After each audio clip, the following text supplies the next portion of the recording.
Welcome to LMDtv. I'm Andrea Melisa. First up, joining us on the show is Stasshani Jayawardena, Chairperson of Aitken Spence Hotel Management, in conversation with Anushan Selvarajah. Welcome to the show, Stasshani. Good to have you with us. Now, just briefly, could you just tell us the extent of the impact of this pandemic on the tourism sector?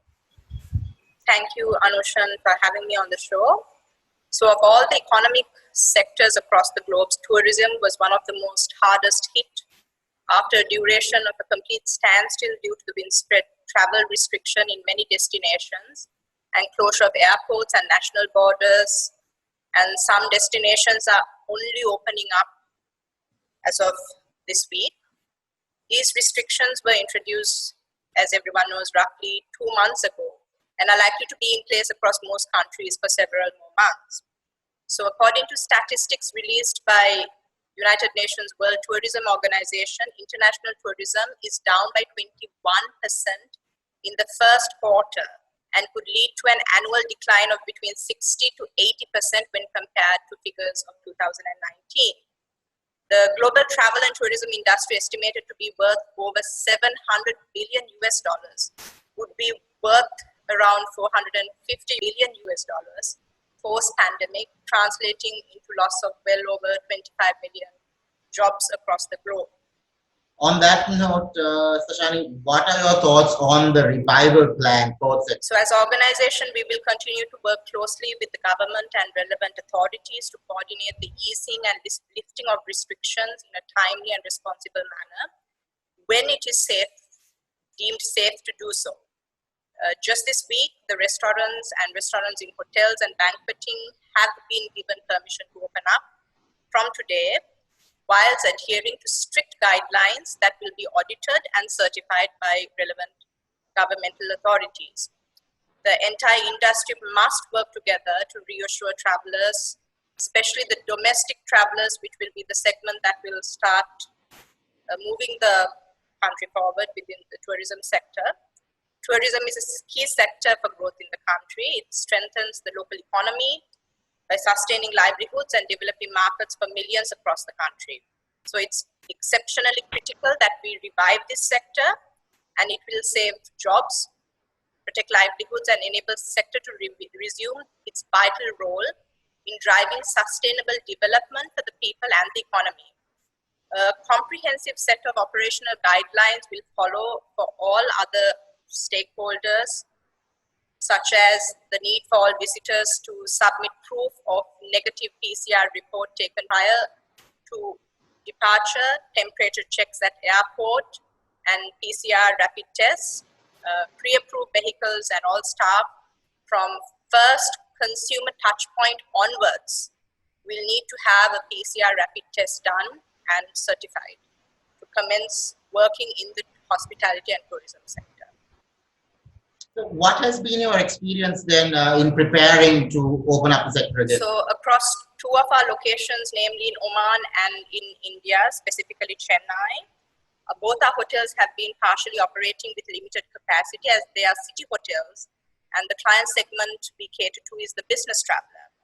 So at these properties, we have taken into consideration the stringent health, safety, and security measures we need to take into consideration at this point in time.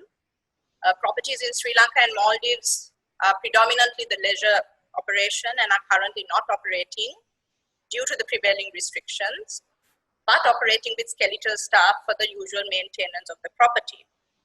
So we have taken this time to enhance the existing international benchmarks such as ISO 22000 for food and safety and travel life system standard for tourism operations to ensure the safety and well-being of our guests and employees alike. We have strengthened all procedures to meet current needs and regulations at hand and are ready to open our doors for international travelers when restrictions relax with utmost care, security and safety precautions in place. We'll go in for a small break right now, Stasshani. We'll be right back after a short break. Stay tuned.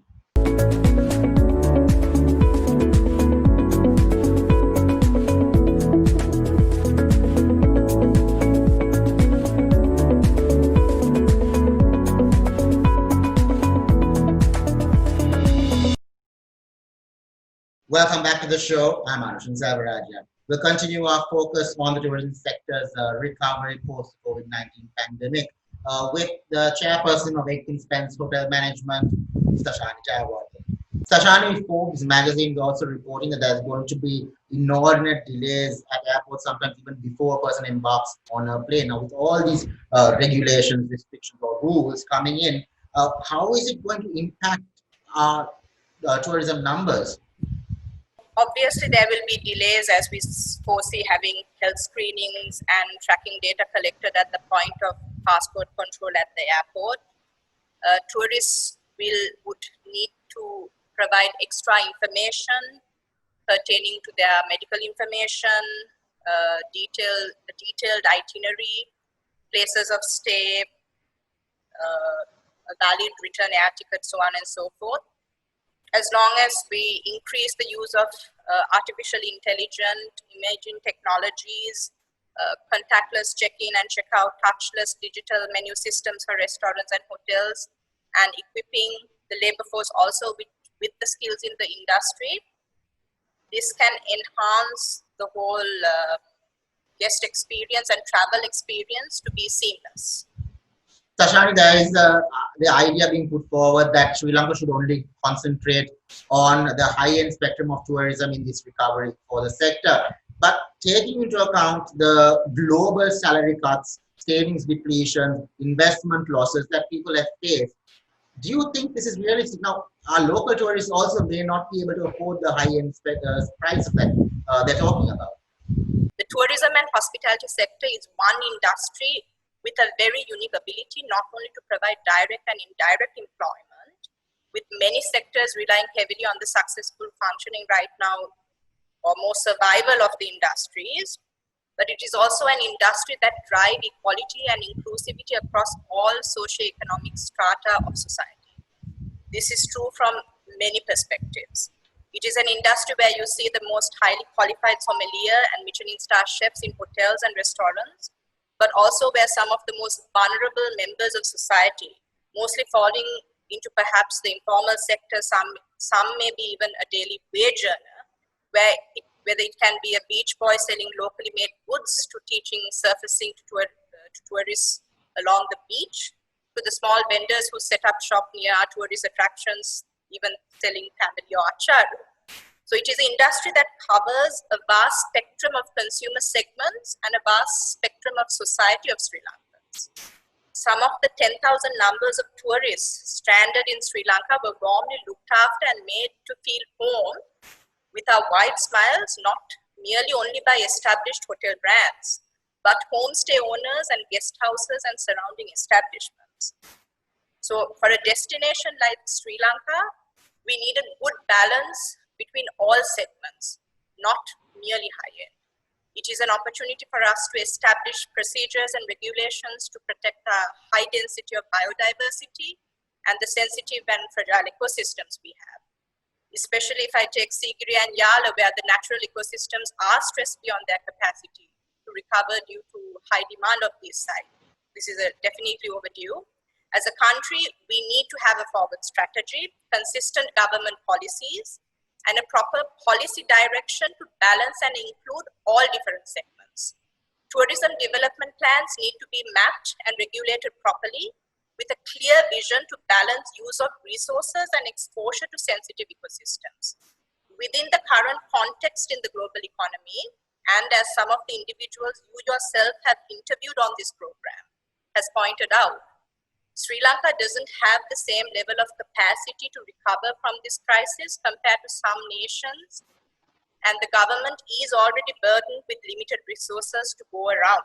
So it is critical for the public and private sector to work together, incorporating input from all various organizational bodies such as LITO and PASL. Joint marketing campaigns to operators and airlines alike that cater to a cross-section of consumers is of utmost importance to get as much visibility and as much traction as possible for Sri Lanka as a destination.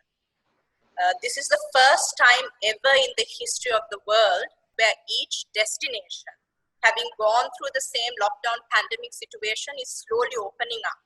And some destinations we compete with, such as Thailand, Vietnam, and even Seychelles.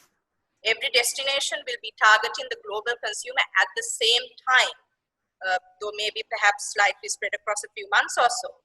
So this visibility for the destination is critical, and the visibility that the tour operators and airlines with a strong network across the globe will spill over across all segments and help the economy of the country, give the direct and indirect employment the country is in much need of.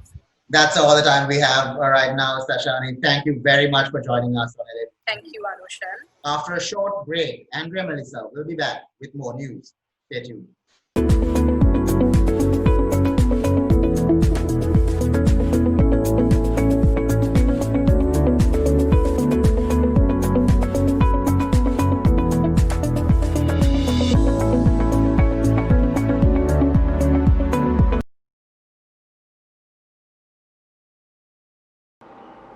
Welcome back to the show. I'm Andrea Melisa. A recent assessment on COVID-19 in the South Asian region revealed that Sri Lanka was relatively the best prepared in terms of infrastructure and the most proactive in taking steps to contain the pandemic early on. Health authorities have suggested that Sri Lanka would only return to normal once all the COVID-19 clusters have been deactivated and the patient count reaches zero. The periodic curfews or selective lockdowns are likely to continue until then. With regards to Sri Lankans returning from overseas, Minister of Health, Nutrition and Indigenous Medicine, Pavitra Wanyarachi, noted that there would be no room for the coronavirus to spread in the country as stringent measures are in place. She also added that in order to maintain good relations with other countries, the government is duty-bound to bring back all Sri Lankans stranded in other countries that are without valid visas and facing dire difficulties. From an economic point of view, Fitch Ratings stated that a recovery is beyond the 2020 horizon for Sri Lankan corporates, and some of the recovery can only be expected in 2021 based on the assumption that the health crisis would improve in the next 6 months. The agency also expects a double-digit revenue decline for most sectors barring telecommunications and health. Meanwhile, the government is in the process of formulating an indigenous economic revival strategy through a presidential task force for economic revival and poverty eradication. From a trade perspective, the coronavirus crisis has resulted in the ban of a series of imports. Some imports have been completely suspended, some can be imported under a license if authorities permit, and some can be imported if suppliers offer 3-month credit. A self-imposed trade embargo such as this hasn't been witnessed since the 1970s, and the import controls are threatening a vast number of small and large businesses. On the other hand, Sri Lanka's exports have taken a huge hit as well. Export earnings in April 2020 have recorded a historic decrease of 64%, and the Export Development Board is taking continuous measures and working closely with exporters to resolve ongoing issues as well as finding new markets and products to meet the needs created by COVID-19. While the country is heavily reliant on the tourism industry, almost 500,000 tourist workers have lost their jobs.